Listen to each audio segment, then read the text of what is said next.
of tragic events in recent weeks has tested our nation's resilience in the wake of unprecedented challenges.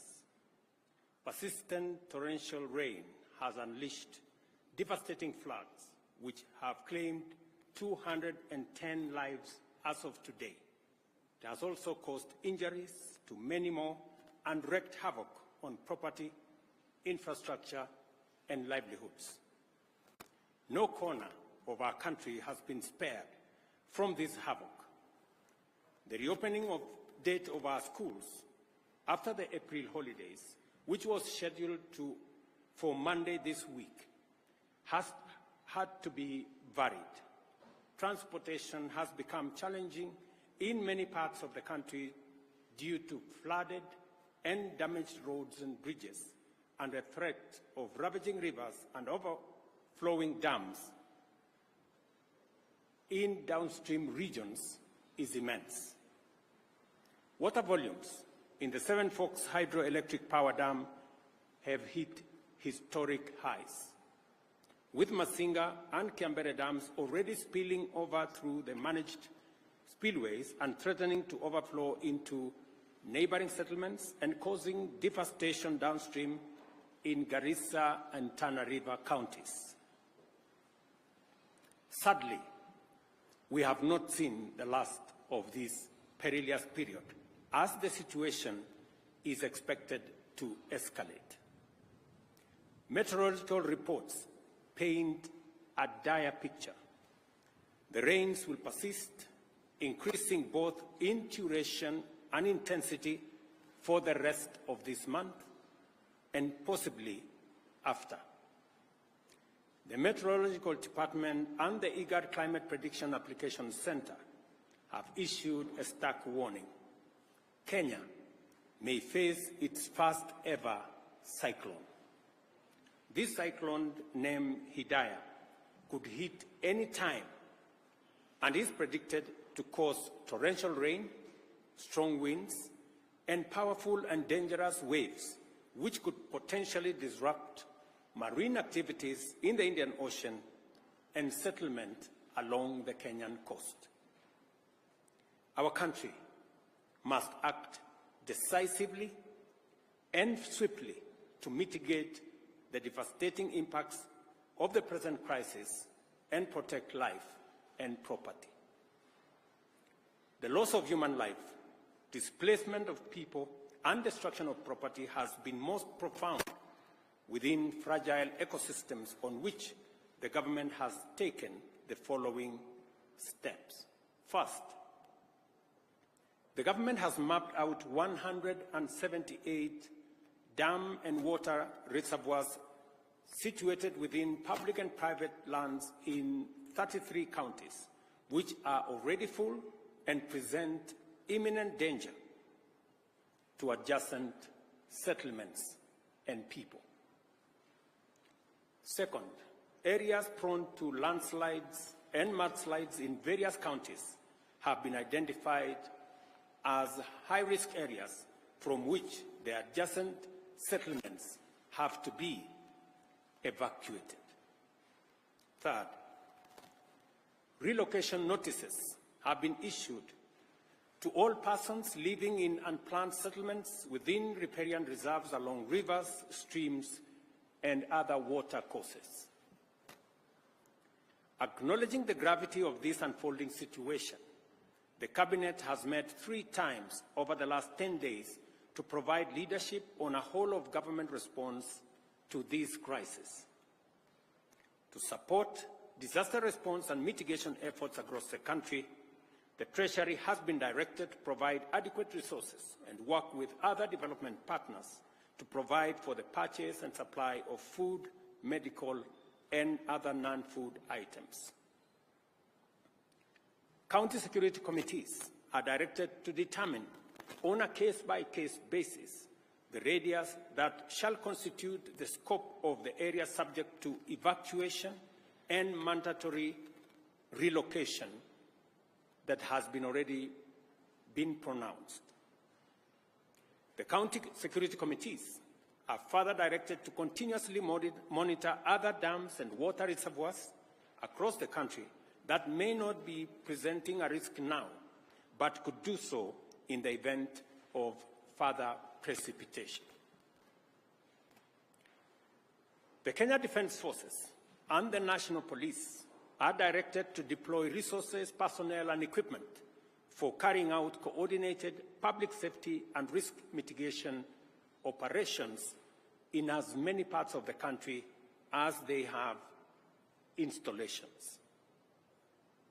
Security agencies are further directed to enlist the support of the National Youth Service and work with the National Government Administration officers to respond to this emergency, including ensuring timely, orderly, and human evacuation of all persons at risk.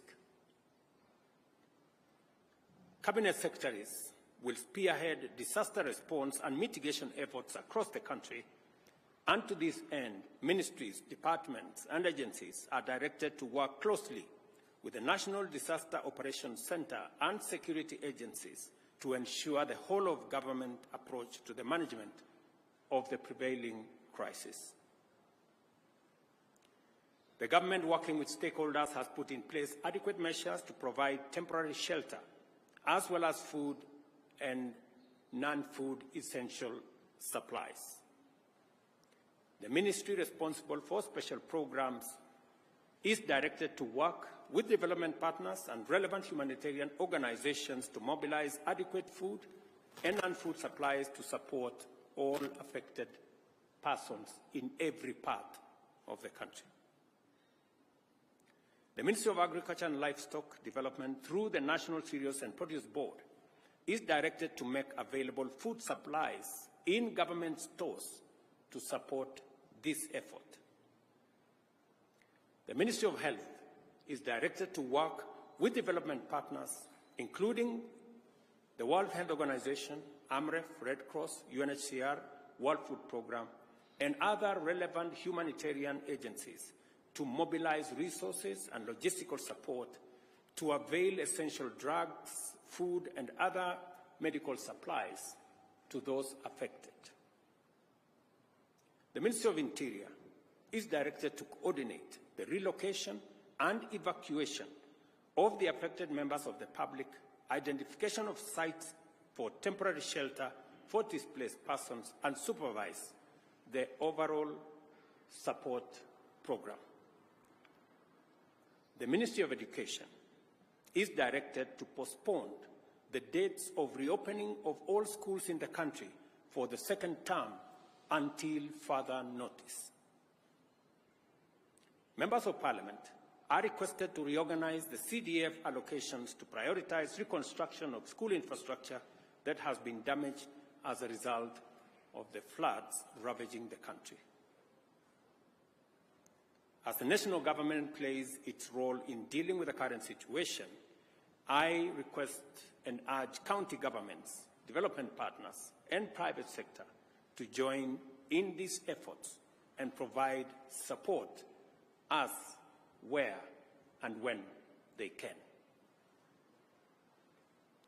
In Nairobi, settlements in riparian reserves have complicated the response efforts and compounded and aggravated the risk to human life, safety, and property destruction. The Ministry of Interior is hereby directed to enforce the relocation notices issued earlier upon their expiry at 6:30 p.m. today. We appreciate and thank members of the public who are already cooperating with government on the evacuation and relocation effort that is underway. I want to mention specifically citizens in different parts. I saw, for example, in Dandora, citizens themselves volunteering, removing their structures, carrying their wares, carrying their furniture, and looking for places to store them. It is an encouraging development that citizens are part of the solution and they are participating in the evacuation and relocation efforts. Further, The government appreciates the goodwill demonstrated by thousands of individuals and institutions, volunteers, and others who have made tremendous input into alleviating the suffering and pain by those affected by the prevailing crisis. In the same spirit, the public is called upon to respect and adhere to safety alerts and interventions and to cease and desist from risking their lives or the lives of others by daring the force of nature. Kenyans must avoid endangering their lives by recklessly attempting to cross flooded rivers or drive on waterlogged roads. I extend my gratitude to the media for their commitment to contribute airtime worth Kenya shillings 100 million to support response to this crisis. The measures we are taking at present are aimed at responding to the current crisis in the immediate and the short term. For us to comprehensively address such a threat in the long term, we have to acknowledge and act to reverse the adverse effects of climate change. The current unprecedented crisis of floods that our country is experiencing, as well as the recent devastating drought our country faced, the worst in 40 years after 5 consecutive failed rains, is a direct consequence of our failure to protect our environment, resulting in painful effects of climate change as we are witnessing today. Our country will remain in this cyclical crisis for a long time unless and until we confront the existential threat of climate change. Our climate action agenda is informed by the sad reality that our country's future remains under threat until we restore our degraded ecosystems, including forests, rivers, and wetlands. We must therefore remain committed to confront this existential challenge and do it head-on. It is imperative for us to prioritize environmental conservation efforts and implement aggressive reforestation and wetland restoration programs. Scientific evidence indicates that restoring our natural habitats is our best defense against escalating weather extremes.